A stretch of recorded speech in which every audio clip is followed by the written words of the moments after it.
ইব্রাহিম আলাইহিস সালামকে আল্লাহ রাব্বুল আলামিন আপনারা জানেন বহু পরীক্ষা করেছেন। সমস্ত পরীক্ষায় তিনি সফলতা লাভ করেছেন, ফার্স্ট ক্লাস ফার্স্ট হয়েছেন। বলেন সুবহানাল্লাহ।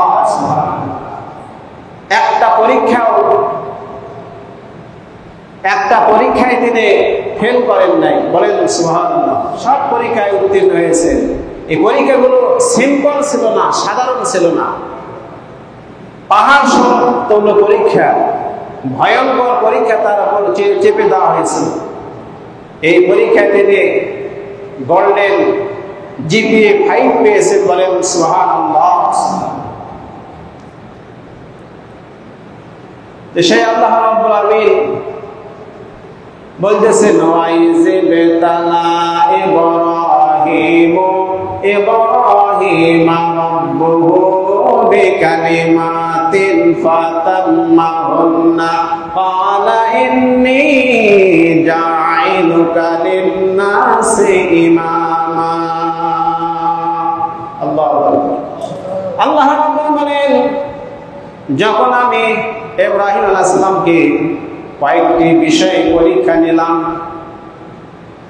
এই পরীক্ষাগুলো সবগুলিতে তিনি কি করেছেন? উত্তীর্ণ হয়েছেন। বলেন সুবহানাল্লাহ। পরীক্ষা নেওয়ার পর আমি তাকে ইন্নী জাইলুকা লিন-নাসি ইমামা, বিশ্ববাসীর জন্য ইমাম, নেতা বানিয়ে দিলাম। বলেন সুবহানাল্লাহ। তাহলে নেতা হওয়া কিন্তু সহজ বিষয় নয়। নেতা হওয়া সহজ নয়। তিলে তিলে তন্ন তন্ন করে আল্লাহ রাব্বুল আলামিন নবী রাসূলদেরকে পরীক্ষা করে এই নেতার দায়িত্ব দিয়েছেন। বলেন সুবহানাল্লাহ। কষ্টি পাথরে যাচাই করে বাছাই করে এই পরীক্ষা আল্লাহ প্রদান করেছেন। লিডারশিপ হওয়া, নেতা হওয়া সহজ নয়। আমাদের বাংলাদেশে বিভিন্ন দলের নেতারা আছে, যার টাকা পয়সা বেশি, যার শক্তি বেশি, একেবারে ক্ষমতা বেশি, তাকে নেতা বানায়। কথা ঠিক না? ঠিক। ইসলাম এই নেতা হওয়া পছন্দ করে না। ইসলামে এটা পদ্ধতিও নয়। তাকে নেতা হওয়ার জন্য, মসজিদের খতিব হওয়ার জন্য তার বিভিন্ন শর্ত আছে না? ইমাম হওয়ার শর্ত আছে না? যে পায়ের নখ থেকে মাথা পর্যন্ত আল্লাহ রসুলের সুন্নাহ কোনো পরিবর্তন আছে কিনা? একজন ইমাম সাহেব খতিব, মুখে দাড়ি নাই, কেউ খতিব বানাবে? খতিব নিয়োগ দিবে না। মাথায় টুপি দেয় না, নিচে প্যান্ট পরে, কোমরে জুব্বা, নিচে প্যান্ট, আপনি তাকে ইমামতি দেবেন? সবগুলি দেখে শুনে যাচাই বাছাই করে ইমাম নিয়োগ করা হয়।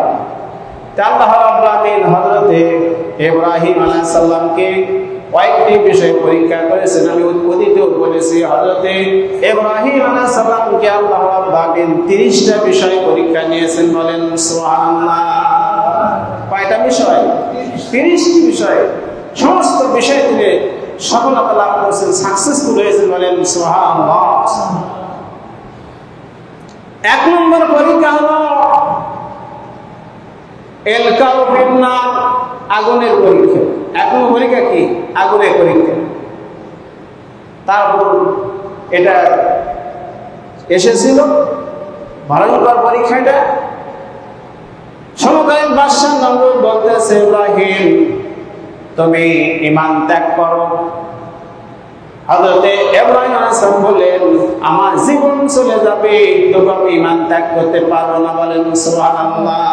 ঈমানের পথে অবিচল থেকে আমার মরণ যেন হয়, তোমার কাছে মিনতি আমার, ও রহিম রহমান।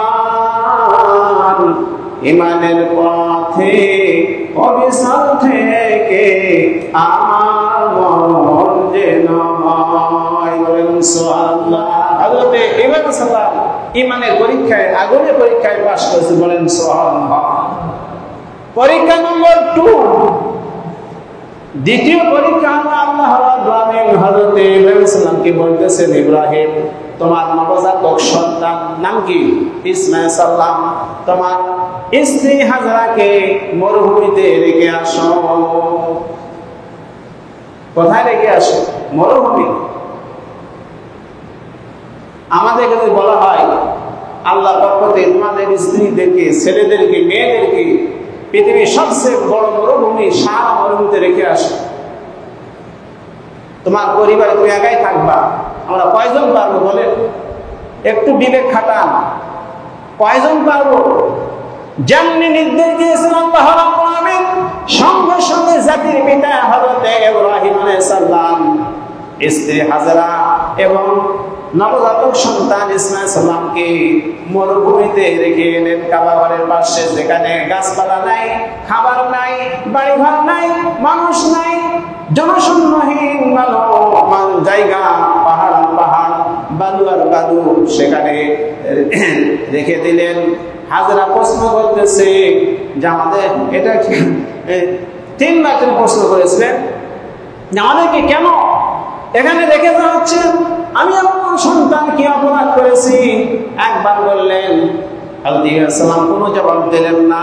দ্বিতীয়বার হাজরা এই কথা বললেন, কোনো জবাব দিলেন না।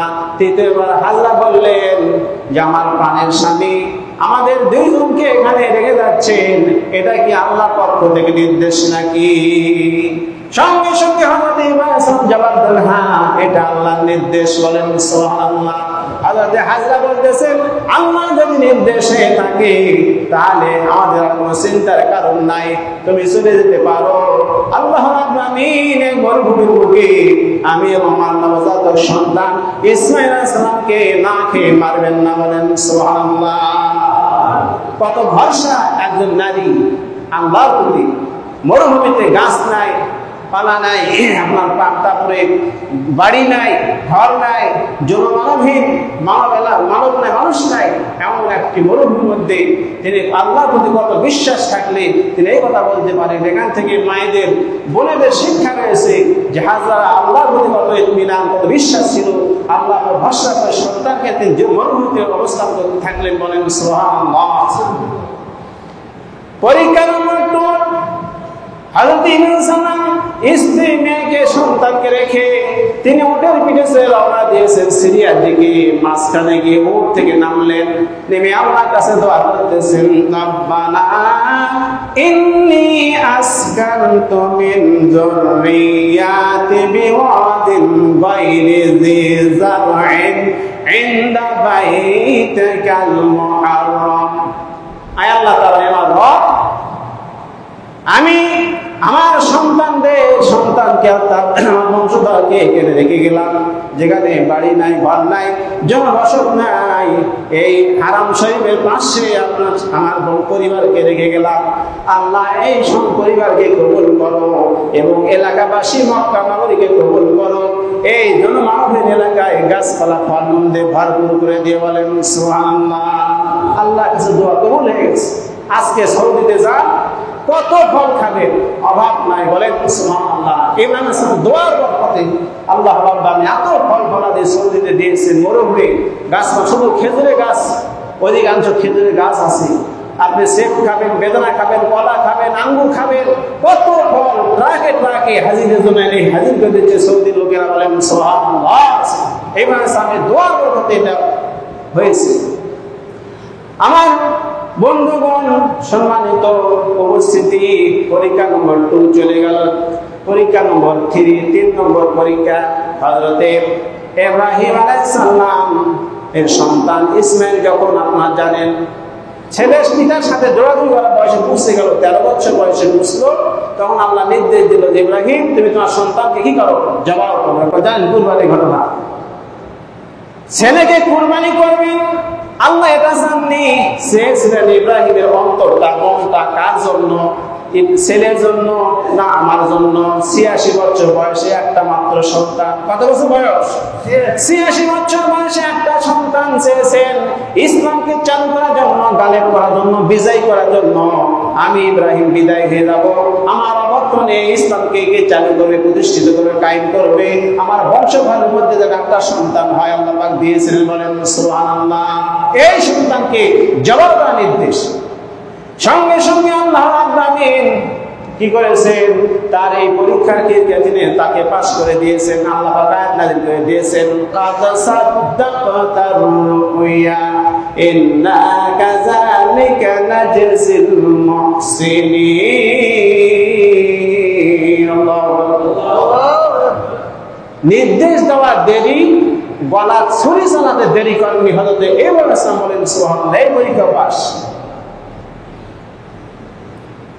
এইগুলি বলে এই কথাগুলি কোথায় আসছে? কোরআন শরীফের মধ্যে আল্লাহ নাযিল করেছে। এইগুলি পরীক্ষার কথা উল্লেখ করে আল্লাহ রাব্বুল আলামিন আমার আপনার নবী মুহাম্মদুর রাসূলুল্লাহ সাল্লাল্লাহু আলাইহি সাল্লাম তাকে সান্ত্বনা দিতেছেন, হে আমার হাবিব, আপনার পিতা father of the all prophet, সমস্ত নবীদের পিতা হযরত ইব্রাহিম আলাইহিস সালামকে বলা হয়। বলেন সুবহানাল্লাহ। Father of the all prophet. আপনার পিতাকে যে পরীক্ষা করা হয়েছে, আপনার উপর সেই পরীক্ষা আসবে। আপনি মন ভাঙা হবেন না, ভারাক্রান্ত হবেন না, চিন্তিত হবেন না, টেনশন করবেন না। মক্কার লোকেরা আপনাকে পাগল বলে, আপনাকে গমক বলে, আপনাকে কবি বলে, আপনাকে জাদুকর বলে। বলে নাই? পাগল বলে পাথর মারে, পাগল বলে পাথর মারে, কেউ বা বলে জাদুকর। কোরআন মাজিদ সাক্ষ্য দিল তুমি আল্লাহর পয়গম্বর। আল্লাহুম্মা সাল্লি আলা সাইয়্যিদিনা ওয়া আলা আলি সাইয়্যিদিনা মাওলানা মুহাম্মদ সাল্লাল্লাহু আলাইহি ওয়াসাল্লাম। তাহলে বোঝা গেল হযরত ইব্রাহিম আলাইহিস সালামের পরীক্ষার ঘটনা আল্লাহ পাক উল্লেখ করে নবীকে সান্ত্বনা দিতেছেন, হে রাসূল, আপনি মন ভাঙা হবেন না, চিন্তিত হবেন না, টেনশন করবেন না। পরীক্ষা নম্বর কত বলছি? 3। যে তাকে তার সন্তানকে কুরবানির নির্দেশ দেওয়া হয়েছিল, তিনি কি করছেন? সেটা সেই পরীক্ষা কি করেছেন? উত্তীর্ণ হয়েছেন। বলেন সুবহানাল্লাহ। হযরত ইব্রাহিম আলাইহিস সালামকে আল্লাহ রাব্বুল আলামিন চতুর্থ পরীক্ষা করলেন, পরীক্ষা নম্বর 4। ইব্রাহিম, আমি তোমাকে হজের managing director of Hajj program, হজের এমডি বানিয়ে দিলাম। বলেন সুবহানাল্লাহ। হজের কি বানিয়ে দিয়েছেন? MD, managing director of Hajj programme.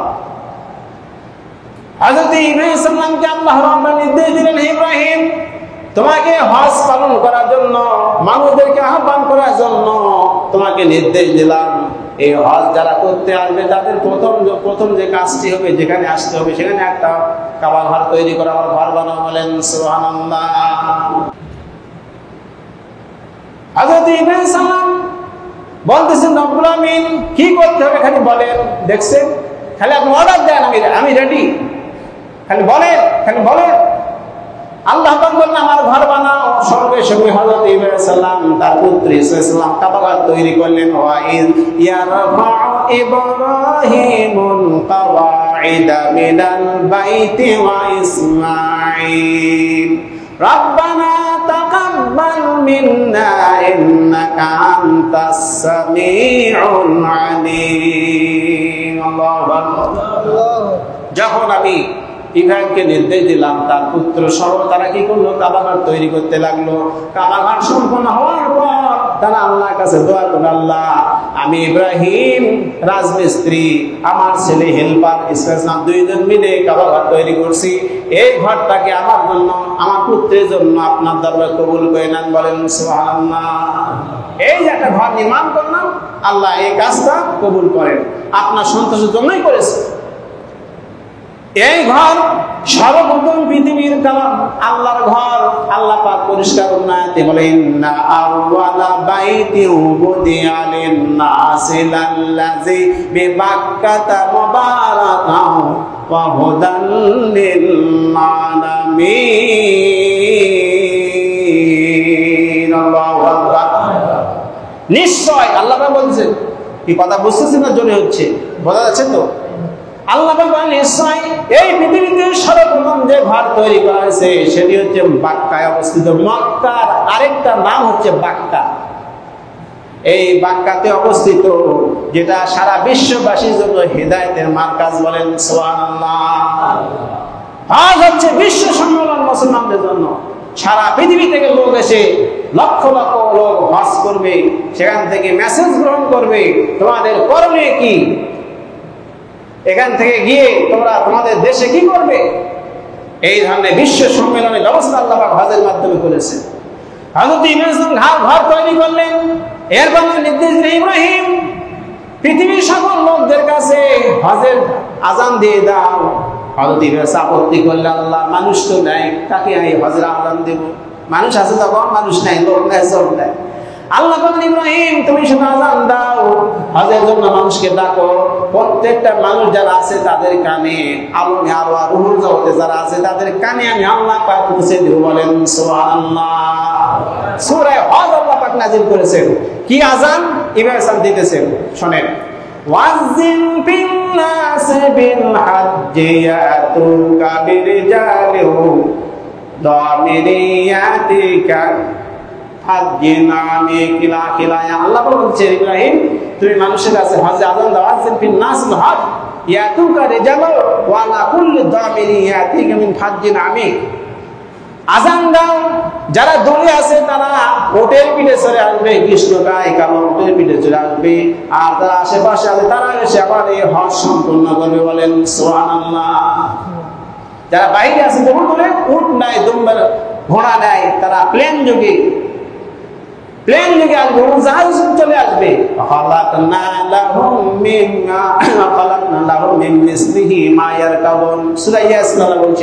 পরবর্তীকালে জেনারেশনরা পানিতে চলা যাবে, জাহাজ নির্মাণ করবে, আকাশে উড়াবে, বিমান তৈরি করবে, এর মাধ্যমে তারা হজ করে চলে যাবে। বলেন সুবহানাল্লাহ। তাহলে চতুর্থ পরীক্ষা করা হলো যে managing director of Hajj program, হজের এমডি তাকে বানিয়ে দিয়েছেন, তিনি হজের সমস্ত কার্যাদি সম্পন্ন করেছিলেন। এরপরে আল্লাহ রাব্বুল আমিন ইব্রাহিমকে পরীক্ষা করেছিলেন, হে ইব্রাহিম তোমার বয়স হয়ে গেছে 80 বছর। কত বছর? 80 বছরের মধ্যে খাতনা করে নাই। আল্লাহ বলে ইব্রাহিম তুমি খাতনা করো। বুখারী শরীফে হাদিস এসেছে হযরত ইব্রাহিম আলাইহিস সালাম সঙ্গে সঙ্গে নিজের হাতে কুড়াল দিয়ে অথবা চাকু দিয়ে নিজে খাতনা করলেন। বলেন সুবহানাল্লাহ। আপনি আমি পারবো? আপনার যখন বলা হয় কান কেটে ফেলে দেন, একটা হাত কাটেন, আমি খুশি হবো? আল্লাহ পাক নির্দেশ দিয়েছেন।